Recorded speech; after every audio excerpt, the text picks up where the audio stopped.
Kiedyś to było chyba w momencie, kiedy myśmy się rozstawali z TR-em, czyli grupa Warlikowskiego porzucała grupę Jarzyny w jego teatrze, bo Jarzyna Grzesiek jest dyrektorem.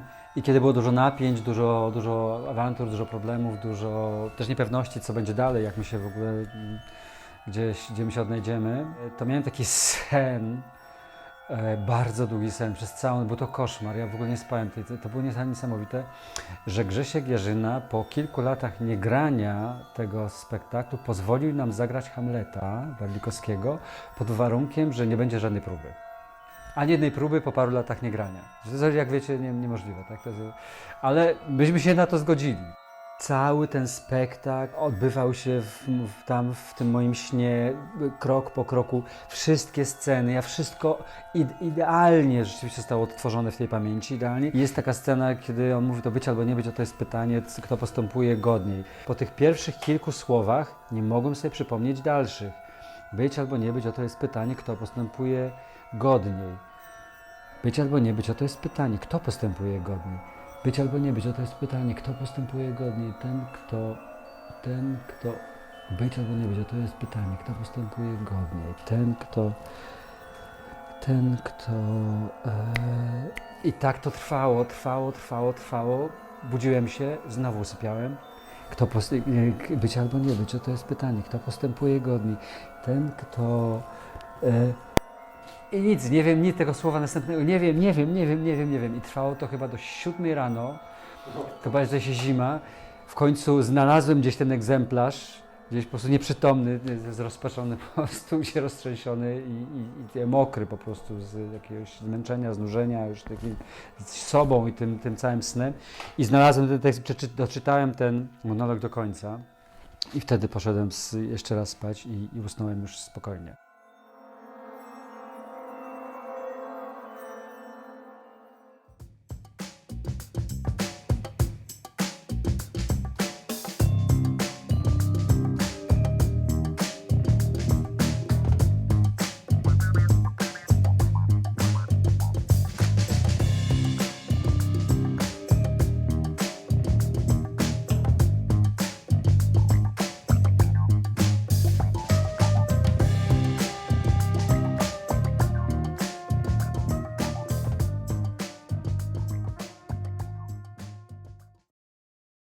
W swoim dzienniku Witold Gombrowicz napisał: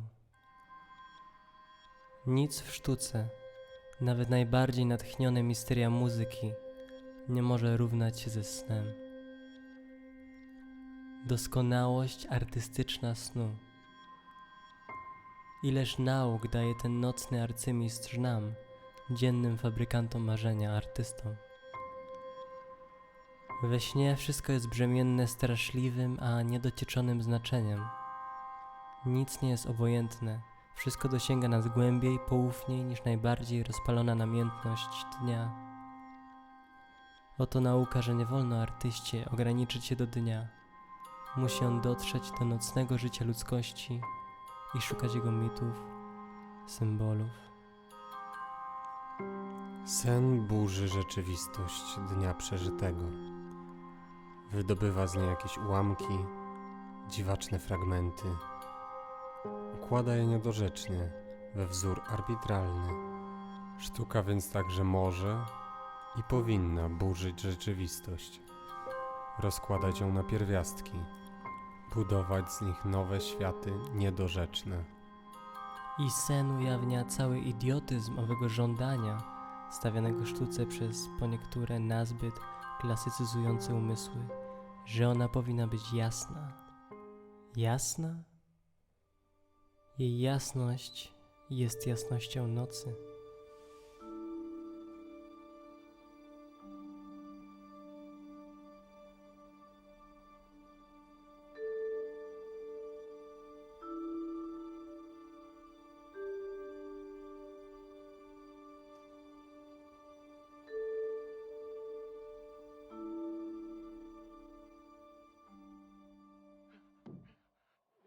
Rizzoli wydał taki album gruby snów Felliniego, ponieważ Fellini miał ten zwyczaj, no zresztą on po spotkaniu z filozofią właściwie i z książkami Junga bo on przechodził bardzo duży taki kryzys twórczy w pewnym momencie swojego życia i poznał takiego profesora, który był jungologiem. No, był znawcą Junga i on jak gdyby wprowadził go w ten świat. I to było niesamowite odkrycie dla Felliniego. I on od tego czasu w ramach również autoterapii rysował, no on wszystko rysował. I włącznie z tym, że po tym Jungu on zaczął prowadzić ten bardzo precyzyjny dziennik rysunkowo-zapiskowy snów, które są kolorowane, które są niesamowity taki almanach tego, o czym śnił, oczywiście o kobietach w dużej mierze, takich o kształtach rozsadzistych, ale to nawet mówił mi aktor, który u niego pracował, że on przychodził rano i mówił, a miałem taki sen, to zróbmy taką scenę. Dreams often convey a kind of synesthesia where you're confusing smell with color and sight with sound. You feel like you can speak or sing or scream, but you're not making any sound, but you hear it. So there's a kind of abstraction in dreams, which is the same kind of purity that exists in painting or music or things that we don't necessarily understand the narrative of. Można pracować ze snami, czyli można też zacząć w tych snach uczestniczyć bardziej świadomie, to znaczy mieć możliwość sterowania snem, można mieć, tym pierwszym krokiem jest uświadomienie sobie, że jestem w śnie. Też można robić przed zaśnięciem, jakby koncentrować się na tym, że dzisiejszej nocy po prostu będę śnił świadomie. Można śnić też po prostu w pracy, że te mikrosny w pracy to są te sny, kiedy czytamy tekst i tu Michał Czechow o tym mówi w ćwiczeniu, tworząc ćwiczenie koncentracyjne 4-etapowe, że jesteśmy w stanie zanurzyć się tak w jednym słowie, że to jedno słowo tworzy w nas obraz i to może być wspomnienie z naszego życia, to może być marzenie, to może być obraz, który został zapisany, mamy taką możliwość kontaktu. I wtedy śnimy. Kiedy naprawdę się to udaje, to wyobrażenie jest tak silne jak sen właśnie. I że my możemy ten sen obserwować, ale my mamy też umiejętność jako ludzie teatru te sny powtarzać. Mamy możliwość je rozbudowywać, mamy możliwość władania nad nimi. Bardzo wiele z tego, co pytacie, chyba dzieje się też na poziomie nieświadomym, celowo nieświadomym. Czyli, że jeżeli masz impuls nieświadomy, to zostawiasz go w nieświadomości i on przechodzi w spektakl. Że jak się go uświadomi na każdym etapie, to mi się wydaje, że się go pozbawia mocy. Nie, czyli, że jeżeli się przeczuwa, że coś, no, jakby, że właśnie z tego obszaru właśnie nieświadomego, jeżeli przeczuwam, że coś mną kieruje, to trzeba za tym iść, ale też moim zdaniem nie należy zadawać zbyt wielu pytań na ten temat. Dlatego, że jak się to już odsłoni, ujawni, opisze i nazwie, to przestaje mieć jakiekolwiek moce, nie? To się staje jednym z 1000 innych impulsów i skojarzeń. Nie, to ma moc po prostu tylko wtedy, jak to trzymamy w ukryciu. Tajemnicę trzeba pozostawić w sferze tajemnicy i zaufać, że nam sprzyja. I że wtedy ona się komunikuje z widzem. Najczęściej. Wtedy Ukryte. naprawdę ukryte komunikuje się. Ukryte się spotyka z ukrytym. Z widzem. When I perform in Akhenaten, which is an opera by Philip Glass in which I play this ancient Egyptian pharaoh, I sing in ancient Egyptian and there are no translations for the audience, no supertitles, no subtitles, nothing. And so nobody knows what it means. And yet, they are seeing these images and hearing these sounds unfold before them. And it becomes kind of like a dream. It tells you something, you feel something very intensely in response to it, but you don't know what. And then you have to construct your own narrative.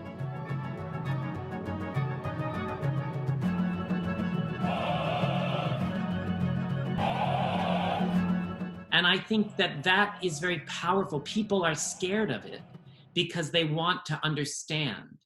But there's no great advantage to understanding anything, especially opera.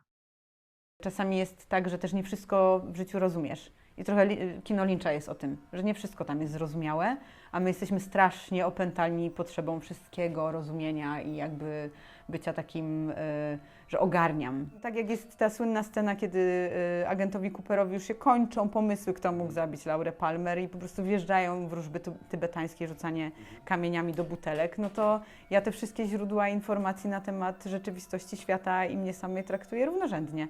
Bo można by powiedzieć, nie, no tylko nauka, nie? Tylko logika, tylko statystyki, tylko, no nie wiem, socjologia, taka właśnie twarde dane, ale jak tam nie wiesz, co zrobić, to I Ching ci powie, że może po prostu cierpliwości, albo może jednak pójść to. Kocham I Ching. I Ching jest najlepszy na świecie, jako po prostu jak nie wiesz, co zrobić, rzuć sobie I Ching. Też jest do tego apka oczywiście, żeby nie było. W śnie raczej uwalniają się moje największe lęki. Mam taki lęk, że bo nie mam prawa jazdy. Mimo że mam 30 lat już prawie na karku, nie mam prawa jazdy, bo moja mama jest bardzo słabym kierowcą i mam traumę. Pan opowie o Obamie. Nie, dobrze. I mam zawsze taki sen, że wsiadam za kółko, muszę gdzieś pojechać, nie wiedzieć czemu. Nie mam prawa jazdy, mam jakiś wielki samochód i go rozbijam normalnie jak w GTA. Uderzam o krawężniki, o samochody, przejeżdżam ludzi i się później budzę.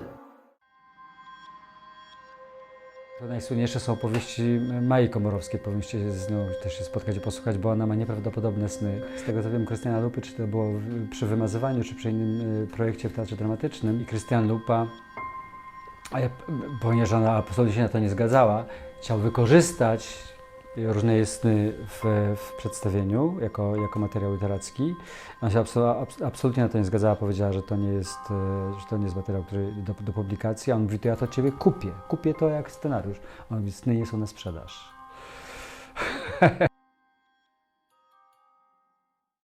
Otóż śniło mi się, że Leonardo DiCaprio przyjechał do Polski promować nowy film Romana Polańskiego. Ale był tak zawstydzony, że siedział w parku w małym niebieskim namiociku i nie chciał z niego wyjść.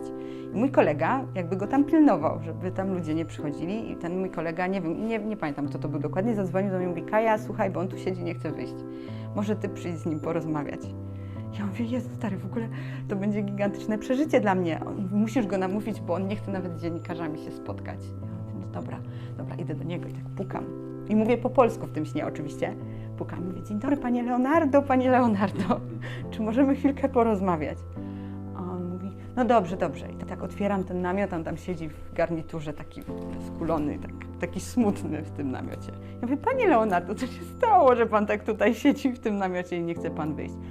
On mówi, wie pani, bo ja w ogóle, pani Kaju już wiedział, jak mam na imię oczywiście, bo ja jakoś tak nie mam wiary w to wszystko. Ja mówię, panie Leonardo, ale no jak to? Przecież pana talent to jest dar od Boga. Pan jest naszym skarbem. My wszyscy pana bardzo kochamy. Proszę wyjść się spotkać z publicznością i jakby no czekaliśmy tutaj. Ja bardzo długo czekałam, aż pan przyjedzie. On mówi tak, wie pani, że nikt mi nigdy nie powiedział, że mój talent to dar od Boga? Ja mówię, no widzi pan, to cieszę się, że mogłam tutaj przyjść i to powiedzieć. Mówi, to ja jednak wyjdę z tego namiotu. Ja mówię, no to świetnie. Mówi, a w ogóle tak się miło z panią rozmawia, to pani mi da swój numer telefonu, ale oczywiście jesteśmy w świecie snu, więc ja nie jestem w stanie wybrać cyfr, bo to jest znak rozpoznawczy, że mylą ci się cyfry, nie jesteś w stanie nic przeczytać ani nic napisać, bo to jest świat snu, w którym te rzeczy nie działają, więc ja nie jestem w stanie wbić tego numeru do jego telefonu. Idzie moja koleżanka, ja mówię, weź mu wbij mój numer, bo ja nie umiem, ona też nie umie, no bo świat snu, ale on mówi, to ja bym przynajmniej pani dał mój mały notesik. To jest notesik, w którym zapisuję wszystkie najważniejsze dla mnie w życiu sprawy. Chciałbym, żeby go pani miała. I on mi daje ten notesik i mówi, jak będzie pani w Los Angeles, proszę mnie odwiedzić.